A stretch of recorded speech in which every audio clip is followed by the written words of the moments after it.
கடக ராசியில் இருக்கிறவங்களுக்கு ஆணி மாத ராசி பலன்கள் பார்க்கலாம். மாத தொடக்கத்தில் அஷ்டமத்தில் கேதுவும் 2ல் ராகுவும் வீற்றிருந்து மாதம் தொடங்குது. சர்ப்ப கிரகங்களோட ஆதிக்கம் மேலோங்கி இருக்கு. அதனால நினைத்தது ஒன்றும் நடந்தது ஒன்றுமாக அமையும்.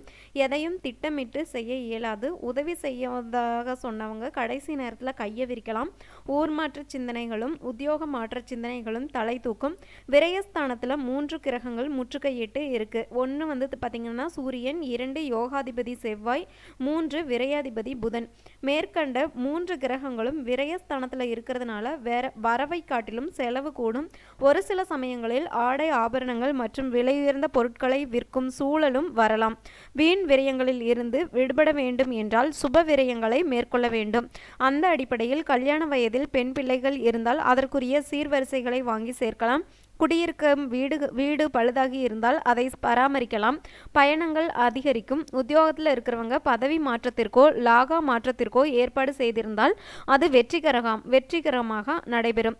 கன்னி ராசியில் சஞ்சரிக்கும் குருவின் பார்வை 7, 9, 11 ஆகிய இடங்களில் பதிகிறதுனால கல்யாண வாய்ப்புகள் கூடலாம். குடும்பத்தில் மங்கள ஓசை கேட்கவில்லையே அப்படிங்கிற கவலை இனி அகலும். குடும்ப முன்னேற்றம் கருதி முக்கிய புள்ளிகளை சந்தித்து முடிவெடுப்பீங்க. மறதியால் சென்ற மாதத்தில் விடுபட்ட போன காரியங்கள் இப்போ துரிதமாக நடைபெறும். நாட்டுப்பற்று மிக்கவங்களோட நல்ல ஆதரவோட உங்கள் கூட்டு முயற்சிகளில் வெற்றி கிடைக்க குருவின் பார்வை கை கொடுக்கும். அதனால குருவோட பார்வையால் பலன் கொடுக்கும் குருவை திருப்திப்படுத்த சிவாலயத்திற்கு சென்று குரு பகவானை வழிபடுவது நல்லது. மேலும் குருபீடமாக விளங்கும் திருச்செந்தூர் மற்றும் ஆலங்குடி, திட்டை, பட்டமங்கலம் ஆகிய தலங்களுக்கு வாய்ப்பிருக்கும் போது சென்று வழிபட்டு வருவதும் நல்லது. ஜூன் 29ஆம் தேதி ரிஷப ராசிக்கு சுக்கிரன் போகிறது.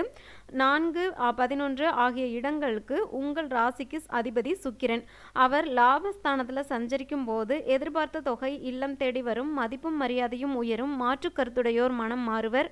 ஆடை ஆபரண சேர்க்கை உண்டு. பழைய வாகனங்களை கொடுத்துட்டு புது வாகனம் வாங்குறதுல ஆர்வம் காட்டுவீங்க.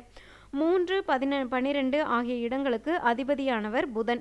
இவர் ஜூலை 1ஆம் தேதி கடகராசியில் சஞ்சரிக்க போகும்போது விரையாதிபதி உங்கள் ராசியில் சஞ்சரிக்கும் போது உடன்பிறப்புகள் வழியே ஒரு பெரும் விரயம் ஏற்படும். மாமன் மைத்துனர் வழியில் மங்கள நிகழ்ச்சிகள் நடைபெறுவதை முன்னிட்டு ஒரு தொகையை செலவிடுவீங்க. சேமிப்பில் சிறிது கரையும். செயல்பாடுகளில் வெற்றி கிடைக்க மாற்று இனத்தவர்களின் ஒத்துழைப்பு கிடைக்கும்.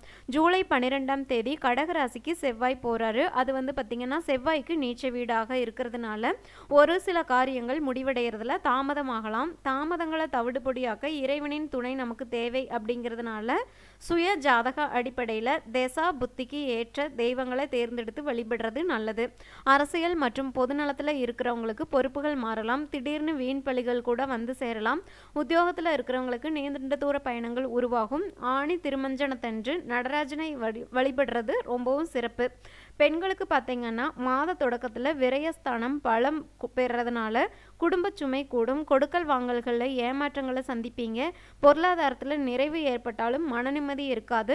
கணவன் மனைவிக்குள் விட்டு கொடுத்து போகிறது நல்லது. சர்ப்ப கிரகங்களுக்கு உரிய பரிகாரங்களை செய்து கொண்டால் பிள்ளைகள் வழியில் ஏற்பட்ட பிரச்சனைகள் அகலும். உத்தியோகத்தில் இருக்கிறவங்களுக்கு நீண்ட தூரம் மாறுதல்கள் கிடைக்கலாம். அரசியல் செல்வாக்கு மிக்க ஒருவரோட ஆலோசனைப்படி மாத கடைசியில் ஒரு சில நன்மைகள் வந்து சேரும். ஆணி திருமஞ்சனத்தன்று நடராஜ பெருமானை வழிபடுவது நல்லது. மேலும் முத்துமாரியம்மன் வழிபாடு உங்கள் முன்னேற்றத்திற்கு வழிவகுக்கும். அது மட்டும் இல்லாமல் திங்கட்கிழமை தோறும் தெற்கு நோக்கிய அம்பிகையை வழிபடுறது நல்லது. நல்ல நாட்கள்னு பார்த்தீங்கன்னா ஜூன் 22, 23, 28, 29, ஜூலை 2, 3, 15, 16. உங்களுக்கு அதிர்ஷ்ட நிறம் வெளிர் நீலம். மேலும் தகவல்களுக்கு சேனலை சப்ஸ்கிரைப் பண்ணுங்கள். தேங்க்யூ.